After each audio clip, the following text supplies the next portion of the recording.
السلام عليكم ورحمة الله وبركاته. عرفنا في الحلقة اللي فاتت إن سنو مقبوض عليه وإن ويستيريا ومرباس قرروا يروحوا لندن علشان ينقذوه. فحضر المشروب أو السناكس بتاعتك وصلي على النبي عليه أفضل الصلاة والسلام ويلا نبدأ. بتوصل مجموعة ويستيريا لندن وبنشوف نابيريوس وديانا بينفصلوا عنهم في رحلة البحث عن دانتيليون، ومرباس بيوضح لويستيريا إنه مش ناوي يساعدها بس هيكون معاها، وبيقول إنه عايز يشوف قدراتها في الاعتماد على نفسها، وويستيريا بتكون مبسوطة لأنها واثقة في نفسها. وبيتغير بين المشهد وبنشوف سنو واللي بيكون بيلوم نفسه لأنه مقدرش يحمي لوثر، وفي نفس اللحظة بيوصل لوثر للمكان وسنو بيسأله عن سبب تغيره ومساعدته للشياطين، ولوثر بيرد وبيقول إنه بيحاول يرجع لأيام الحروب وإن لندن بتكون هادية جدا في السنين دي وإنه محتاج سبب لإشعال الحروب. وبعدين في نفس اللحظة بنشوف دانتيليون وشيتوري بيراقبوا اللي بيحصل في المدينة، وبنشوف الشياطين بتهاجم الناس وبتحولهم لوحوش. وبعدين بنرجع لوستيريا واللي بتقدر توصل لدكتور واتسون وبتقول له ان سنو مقبوض عليه، وبتسأله لو كان يعرف اي معلومات عن اللي حصل لانها بتحاول تنقذ اخوها، والدكتور بيقول لها ما تقلقش وانه هيحاول يوصل لمكانه. وبنشوف مارباس موجود في نفس المكان وبيكون منزعج من وجود شخص غريب مع وستيريا.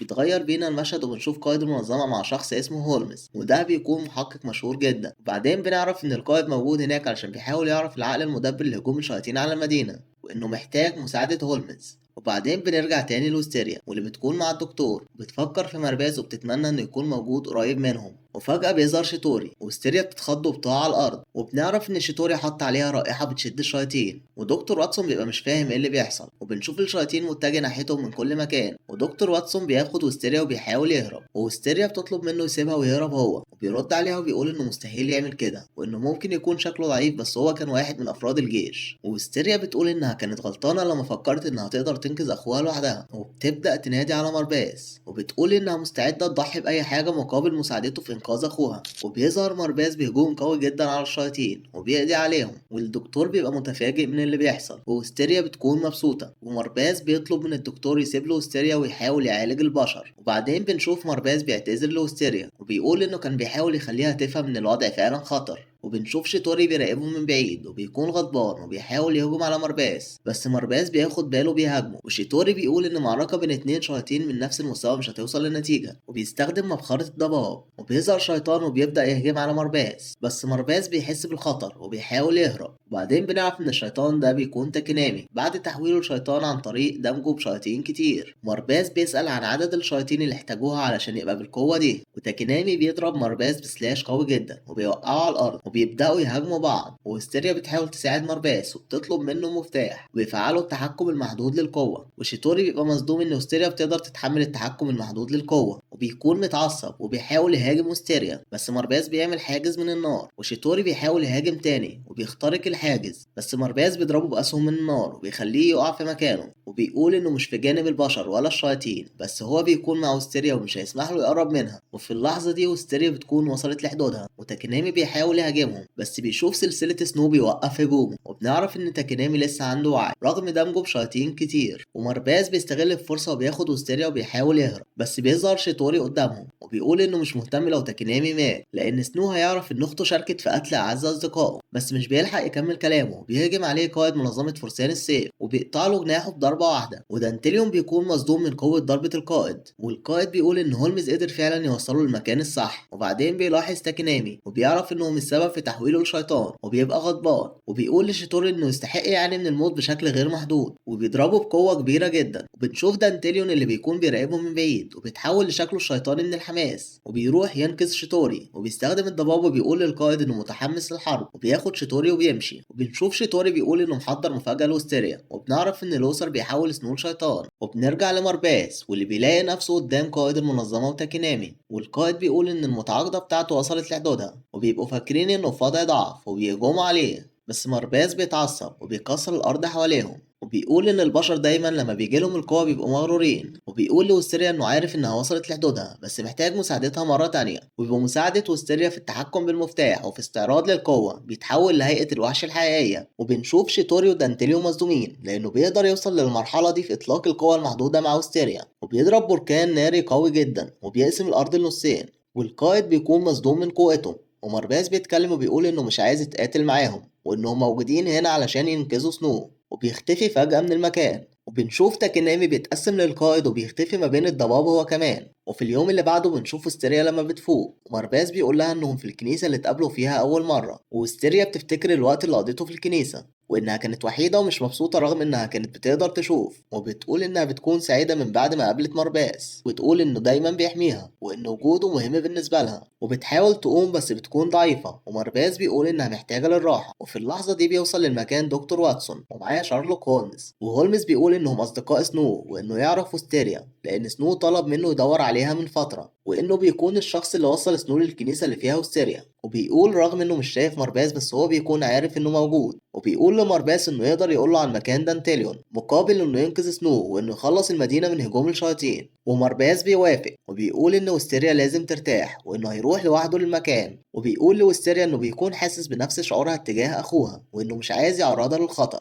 وبعدين بنشوف مارباس وصل للمكان اللي فيه دانتيليون، وبنشوف دانتيليون بيقول لمارباس انه في طريقه لتدمير منظمة فرسان السيف وانه مش هيقدر يضيع وقته معاه. ومارباس بيقول انه مش عايز يتدخل وانه عايز يقضي وقته مع وستيريا بدون مشاكل، وان علشان ده يحصل هو لازم ينقذ سنو. بس لوثر بيقطعه وبيقول انه حول سنو لشيطان، ودانتيليون بيقول لمارباس انه متأخر ومفيش فرصة انه ينقذ سنو. مارباس بيبقى على وشك انه يتقبل الامر بس بيفتكر ان وستيريا هتكون حزينة، وبيغضب وبيقول ان مش ممكن يقبل بحاجة زي كده، وبيتحول لهيئته الشيطانية وبيضرب دانتيليون وبيطيره بعيد. وبعدين بنشوف دانتيليون بيتحول لهيئته الشيطانية وبيقول ان دي فرصة كويسة للاستمتاع بالقتال، وبيهجم على مارباس بس مارباس بيتفادى الضربة، ومارباس بيقرر يستخدم هجومه الناري، ودانتيليون بياخد الضربة علشان بيكون عايز ينقذ تمثال قائد حرب موجود في المكان، وبيبدأ يسخر من مارباس انه عامل عقد مع طفلة ضعيفة، ومارباس بيتعصب اكتر وبيهاجمه بقوة. وبنشوف لوثر واقف منبهر من قوة المعركة بين اتنين شياطين وبيصد ضربة جاية عليه من مارباس، ودانتيليون بيقلق عليه بس لوثر بيقوله انه قوي كفاية للدفاع عن نفسه وانه يقدر يستمتع بالمعركة بتاعته من غير قلق. ودانتيليون بيكون فخور انه بيقدر يعتمد على لوثر وبيمدح اختياره للمتعاقد بتاعه. وفي اللحظة دي مارباس بيفهم ان علاقتهم ببعض زي علاقته مع وستيريا بس بيكون عندهم اسباب مختلفة، ودانتيليون بيستغل ان مارباس مشتت وبيهاجمه من الخلف وبيكسر له قرنه الشيطاني، ومارباس فجأة بيقع وبيتحول لشكله البشري وبيكون ضعيف جدا. وبعدين دانتيليون بيقول ان قرون الشيطان بتبقى جزء كبير من قوتهم وان مارباس في الحالة دي مش هيقدر يقاتل، وبيقول له ان سنو مجرد بشري وانه يقدر ينساه وان ده المعتاد في حياة الشياطين. بس مارباس بيكون رافض فكرة انه مش هيقدر ينقذ سنو لان وستيريا هتكون دايما حزينة وانه مش هيقدر يستمتع بوقته معاها ورحلتهم هتبقى من غير اي معنى، وبيقول انه لازم ينتقم لسنو علشان وستيريا، وبيتحول هيئته الشيطانية تاني وبيحاول يهجم على دانتيليون بس دانتيليون بيمسكه بسهولة وبيحاول يكسر له قرنه الشيطاني التاني. لكن في اللحظة دي بيظهر نافيريوس وبينقذ مارباس وبيقول لدانتيليون انه لو كسر له قرنه التاني هيبقى مجرد قطة كبيرة في الحجم، ودانتيليون بيقول انه مش مهتم بالقتال معاهم تاني وانه عنده خطة ينفذها، وبيقول انه هيدمر منظمة فرسان السيف وان هما الاتنين لازم يشكروه لان ده هيكون في مصلحتهم برضه، وبيسيبهم وبيختفي في الضباب. ونشوف مارباس بيكون متعصب وبيقول انه مش هيقدر يسامح نفسه لو سابهم من غير ما ينتقم لوستيريا، ونافيريوس بيقرر يساعده وبيقول انهم هيفسدوا خطة دانتيليون. وبعدين بنشوف نافيريوس وديانا مع مارباس، ونافيريوس بيسأل مارباس ازاي هيقول لوستيريا ان اخوها اتحول لشيطان، ومارباس بيقول انه مش عارف بس هيكون دايما جنب وستيريا وهيحميها. وبعدين بنرجع لوستيريا واللي بتكون مع دكتور واتسون وهولمز، وبنشوف هولمز بيقول ان وستيريا عندها قدرة وعي خارقة وان القدرة دي هتتحسن في المستقبل، ووستيريا بتفتكر كلام قائد المنظمة. وفي نفس اللحظة دي بيوصل مارباس وبيشكر واتسون وهولمز على الاعتناء بوستيريا وبياخدها وبيخرج،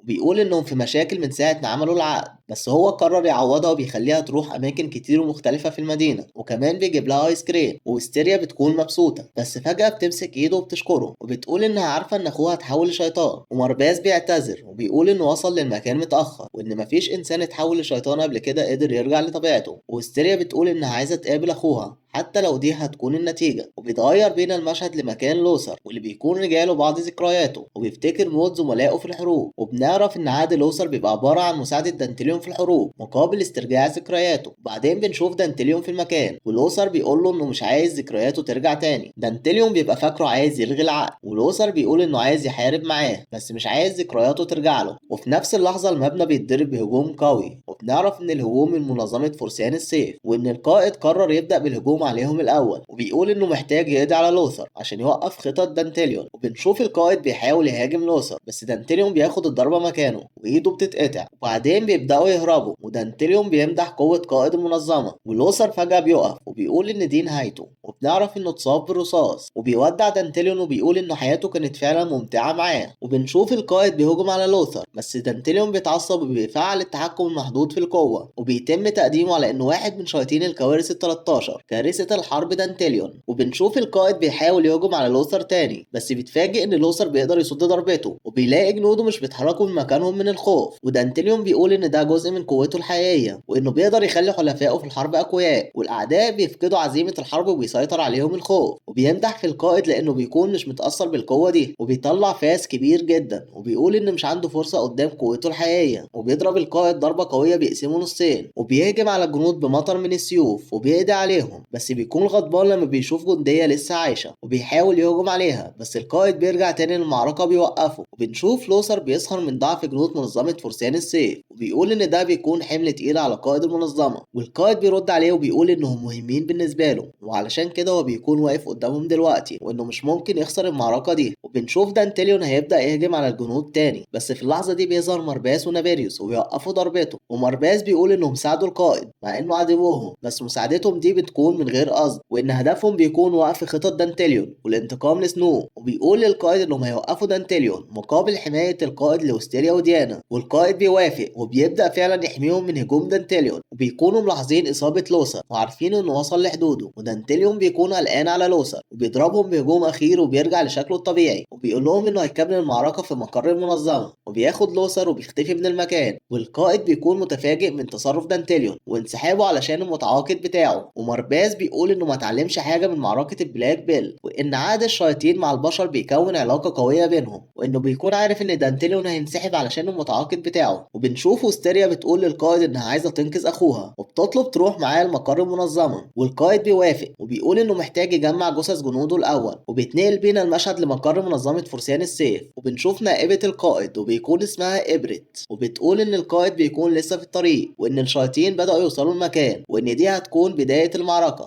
وبكده نكون وصلنا لنهاية الفيديو النهارده، بس مهمات وستيريا ومرباس لسه مكملة معانا في الجزء اللي جاي، واللي هنعرف فيه ايه اللي هيحصل في المعركة الأخيرة للأنمي، واللي هتكون في مقر منظمة فرسان السيف. ولو انت وصلت معانا لحد هنا وعجبك الفيديو صلي على النبي في كومنت عشان ناخد كلنا ثواب، وما تنساش تدعمنا بلايك وتعمل اشتراك للقناة، ويلا سلام.